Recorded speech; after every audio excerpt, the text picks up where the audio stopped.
very lovely people. The time has come for me to talk to you about a whole bunch of books that I have bought. Doobie doobie doobie doobie doobie doobie doobie doobie doobie doo. Doobie doobie doobie doobie doobie doobie doobie doobie Sophie vlogs. This book haul is a little bit overdue because this is largely books that I bought, I would say, in about Q3, Q4 2024, but also a few that have snuck in this year as well. I also don't know when this is actually going to go up, so there might be more in my life after this. I'm going to go through this in no particular order, to be honest with you. It's just ordered in such a way as just to get it to not fall over on me, really. Let's start. First up, I have two Kazuo Ishiguro books.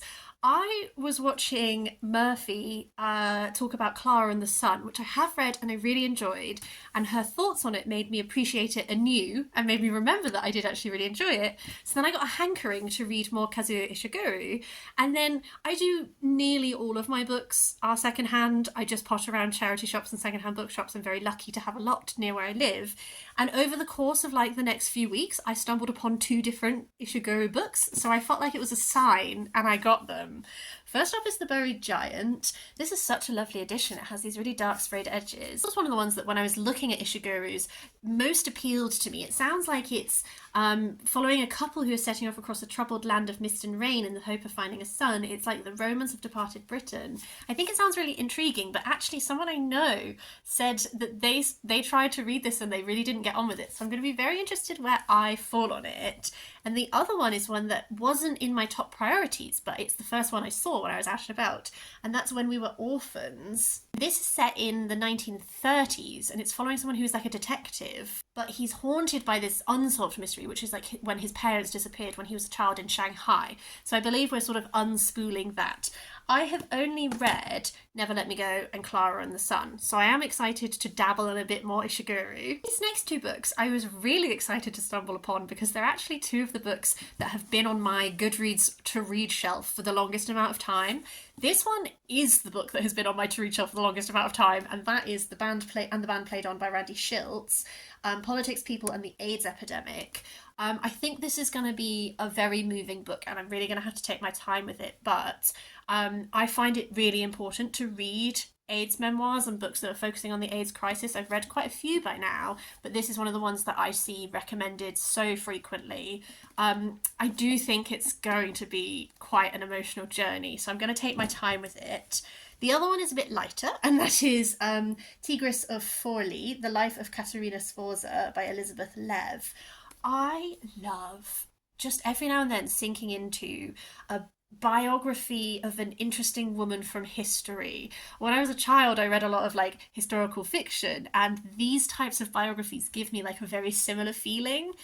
This one has been on my radar for a really long time. I think someone like Antero, who I used to follow on Instagram, on Twitter when I had a Twitter, recommended it years ago as like a really engaging historical biography. So I know a bit about Catherina Sforza, but not in any detail as much as I would like to, so I'm excited to give this one a go. Next up, a book that I stumbled upon in an Oxfam when I was visiting my friend in Wells, but absolutely fit the 2024 arty book reading mood, is The Mirror and the Palette, Rebellion, Revolution and Resilience, 500 Years of Women's Self-Portraits by Jennifer Higgie.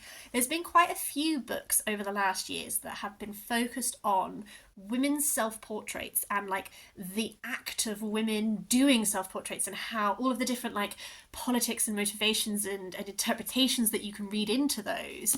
I haven't read any of them. So when I saw this one, I thought, finally, Sophie, it's your opportunity, because I think that particularly in various historic points, the act of a woman doing a self-portrait is something that can be very powerful and can have a lot of meaning to it. So I'm really excited to explore all the different artists that are in here and hopefully go away and find some new favourites. My favourite thing about secondhand book shopping is that you just stumble upon things that you didn't know existed. This is one of those. This is the Science Fiction Hall of Fame, Volume 2A, The Greatest Science Fiction Novellas of All Time, edited by Ben Bova. Obviously I was drawn to this because it's so arresting. Like this colour pop caught my eye from across the Oxfam and I went and investigated. I have recorded a video that is sci-fi book recommendations that's just chatting you through my science fiction bookshelf. It probably isn't posted yet because I've got a bit of a backlog. But I stumbled upon this just after I recorded that, and it made me really excited to explore some classic sci-fi authors. Contained in here are... Oh, don't give me the introduction, give me the contents page! Call Me Joe by Paul Anderson, Who Goes There, John W. Campbell Jr., Nerves, Lester Del Rey, Universe, Robert A. Heinlein, The Marching Morons, C.M. Kornbluth, Vintage Season, Henry Kuttner and C.L. Moore, and Then There Were None, Eric Frank Russell, The Ballad of Lost Smell by Cordwainer Smith, Baby is Three, Theodore Sturgeon, The Time Machine by H.G. Wells, which I have actually read, and then With Folded Hands by Jack Williamson. I have read a Robert A. Heinlein before, and I think I have read The Time Machine by H.G. Wells. The others are all completely new to me. I'm really excited to explore some really classic, iconic sci-fi authors, and then if I like them, I can go and read more. A collection that I picked up is She Called Me Woman, Nigeria's Queer Women Speak, which is edited by Azeenarh Mohammed, Chitra Najarajan, and Rafit Aliou. I think I first saw this book on Queer Lit's website, which is a queer bookshop that's based in Manchester that I really, really like. I will link it down below because it's a great place to get your books from. I saw it on there, I was interested. I'm really interested in reading queer nonfiction from around the world. I really want to understand other people's experiences and their backgrounds and their journeys with their sexualities. And I think that this is going to be a really powerful collection, so I'm very excited to dive into it soon and start hearing these women's stories. An author who I read a lot of is Jasper Fforde. This is First Among Sequels, which is, I want to say, the 6th book in the Thursday Next series. I don't like not having a Jasper Fforde on my little book trolley because I read him every year for Deweython, but I also every now and then like to dip into him outside of Deweython because I just love his books. The Thursday Next series is such a fun series. We're following Thursday Next, who is sort of like a literary detective. She has the ability to like read herself into books. And that's kind of like the start point, but this series has we've gone on such a journey. There's some much larger, big picture political things happening. I just love this series so much. I think Jasper Fforde writes with such humour as well as intelligence. Like, if you like stuff like, I always compare him to like, if you like Terry Pratchett, if you maybe like Douglas Adams, like you'll probably like him, but although he's quite different to both of those, I think he's doing like a similar kind of melding kind of thing. If you watched my Christmas book haul, you'll know already that I picked this book up, but this is The Wager, A Tale of Shipwreck, Mutiny and Murder by David Grann, because I recommended this to my dad and then he bought me a book all about nautical history. I've heard such good things about this book. It's following a real thing that happened in the 1700s where these people were sort of like rescued and they told a story of shipwreck and all this kind of thing, and it became very sensational. And then a little time later, more people from the same crew were found and they told a story of mutiny and murder. So I think that this sounds like it's going to be really intriguing. I really want to read it with priority because I've heard such good things about it. After that is Mordew by Alex Pheby. This is on my radar because of KD Books recommended it. I cannot remember in what video, but I will link it down below. It's a chunker, but as soon as he was describing the plot, I just thought it sounded absolutely fascinating. On the back, it literally just opens with, God is dead, his corpse hidden in the catacombs beneath Mordew. Like, already, I'm hooked. We're following this kid who is like, his parents sell him to the Master of Mordew, and the Master of Mordew has his power because he's eating the corpse of God. And then, like, shenanigans ensue. I think this sounds like it's going to be a really cool fantasy that has a lot of ideas that I've just never read anything like before, and I feel like I'm always searching for books like that. Next up, we have 2 big books. These are both influenced by my dad. These are both books about fantasy art. So the first one is Myth and Magic, The Art of John Howe. This illustration of Smaug was on my childhood copy of The Hobbit. So as soon as I saw this, I was like, I definitely need to read this guy further. And then I also got Fantasy Art Masters, The Best in Fantasy and Science Fiction Art Worldwide by Dick Jude. My dad, for my birthday last year, got me a collection that was from his favourite science fiction artist, and Hyperluminal, The Art of Jim Burns, and I enjoyed exploring it, and it made me want to sort of find out more about the artist who did some of the iconic covers that I really remember as a child. So I thought that this probably will end up having both artists that I am familiar with, like this guy, but then also introduce me to a few more, and then maybe from there introduce me to some really great science fiction fantasy books that I could read. So I'm excited. The book for my Read the World project is My Father's Daughter by Hannah-Azieb Pool. This is for Eritrea. The author was adopted as a child from an orphanage in Eritrea, but then when they are older, she receives a letter that kind of changes everything she knows about her past, because it turns out that her family are alive and they want to meet her. So she goes to Eritrea to like meet this family that she's never known, and this is her memoir that is discussing about that. Another book that is tangentially related to my Read the World project is this Mournable Body by Tsitsi Dangarembga. I read Nova's Conditions in 2024 as part of my Read the World. I read it for Zimbabwe. Loved it. One of my best books of last year. Absolutely why I'm doing this project, to discover authors that I probably might not have stumbled my way upon. But it's the first book in a series. This is the third book in the series.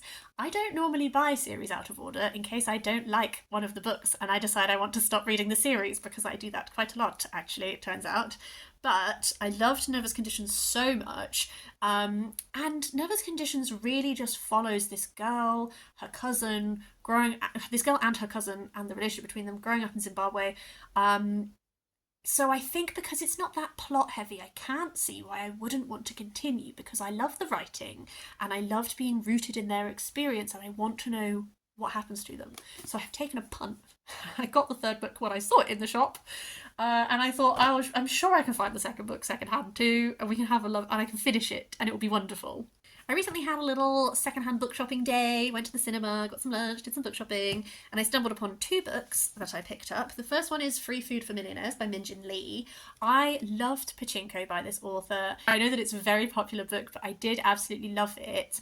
I haven't read anything else by Min-Jin Lee, so I thought I would give this one a go. This is following someone who is at university in America. She's doing very well for herself, but she is the elder daughter of working class Korean immigrants, and she's navigating this sort of like New York society, that kind of thing. I loved Pachinko, and I'm really hoping I'm going to love this one as well. The other book I picked up with that day is I'll Never Be Young Again by Daphne du Maurier. I love Daphne du Maurier. What I have read of her, apart from one book I didn't like, House of the Strand. I specifically picked up this one because this cover is clearly from the same run of covers as my copy of Rebecca, and I love these like old school painted book covers things. I think this one sounds interesting as well. It is following Hester. Hester was so much in Richard's blood that he lost all liberty of thought and action. He belonged to her body and soul.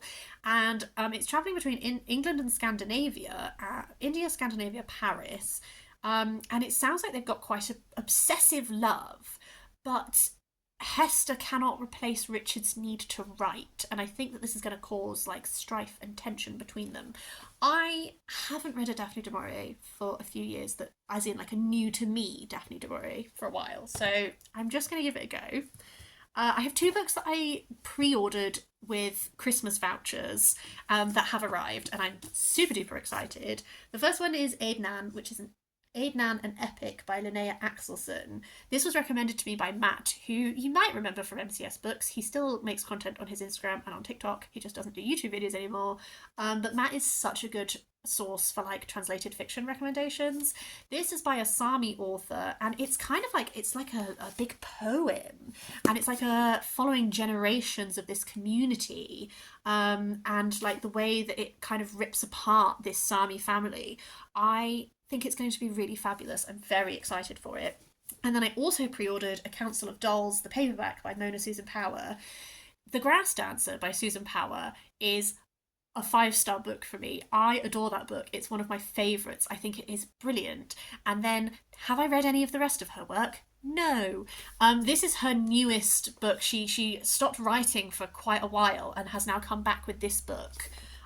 This is following 3 different women at different time periods. Sissy, born 1961, Lillian, born 1925, and Cora, born 1888, and looking at 3 different points in Dakota history. I'm really trying to get better at, when I love a book by an author, like reading more of their work. I think sometimes it's easy to forget who I love and not explore them further. So this is going to be my next step in reading her work, but I will definitely explore more of hers as well. Okay, we're getting there. We're nearly there.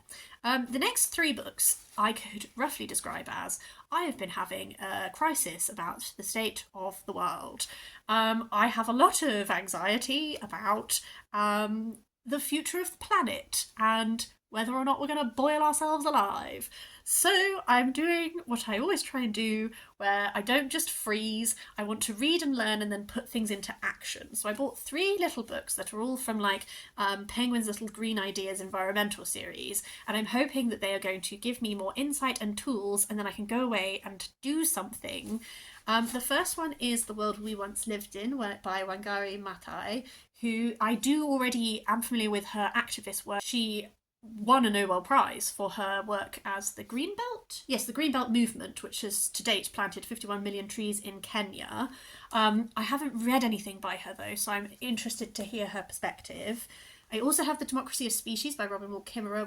Robin Wall Kimmerer is one of my favourite authors anyway, so I'm very interested in her perspective on this. And then finally, an author that is new to me is The Dragonfly Will Be the Messiah by Masanobu Fukuoka.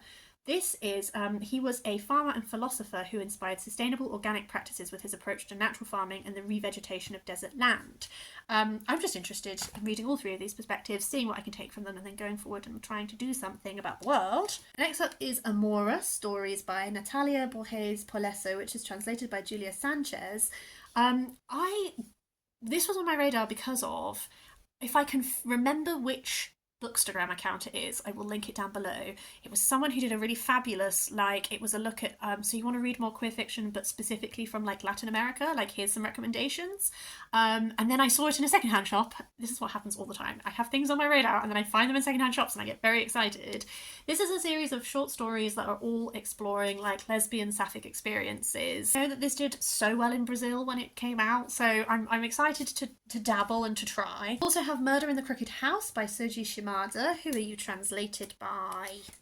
Translated by Louise Heal Kawai. She translates a lot of Seishi Yokomizo books. I picked this up because I've been enjoying this is it honkaku, this style of Japanese murder mystery that is like you the reader technically are given everything you need to solve the mystery, you just have to pay enough attention.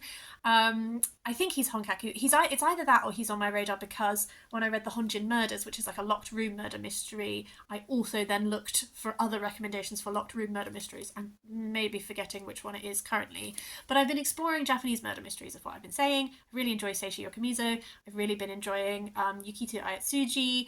This is where I'm going next. This one is about a house that is on a snowbound cliff at the remote northern tip of Japan.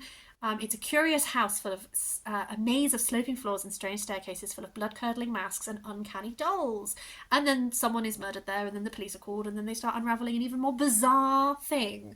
I really like murder mysteries that are like fun puzzles.